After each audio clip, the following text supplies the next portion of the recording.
Hey guys, আসসালামু আলাইকুম। কি অবস্থা সবার? আজকে আমরা দেখতে চলেছি আরব আমিরাত বনাম আফগানিস্তানের ত্রিদেশীয় সিরিজের টি-20 ম্যাচ।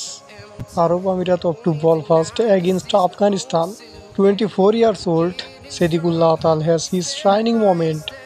24 বছরের ছেলে সিদ্দিকুল্লাহ আতালের ফার্স্ট 50। ইব্রাহিম জদরান 9th টি-20 50 পাওয়ার্স আফগানিস্তান টু 188। ইব্রাহিম জদরানের 40 বলে 63 রানের ইনিংস। Muhammad Waseem's score 67 of the 90 United Emirates. Afghanistan won by 38 রান। আফগানিস্তান 38 রানে বিজয়ী হয়। ত্রিদেশীয় সিরিজে মোট 3টি দল অংশগ্রহণ করে: পাকিস্তান, আফগানিস্তান এবং আরব আমিরাত। আরব আমিরাত 2টি ম্যাচই পরাজয় হয় এবং আফগানিস্তান প্রথম ম্যাচে পাকিস্তানের বিপক্ষে পরাজিত হলেও দ্বিতীয় ম্যাচে আরবকে হারিয়ে Afghanistan get their first win of the tri series.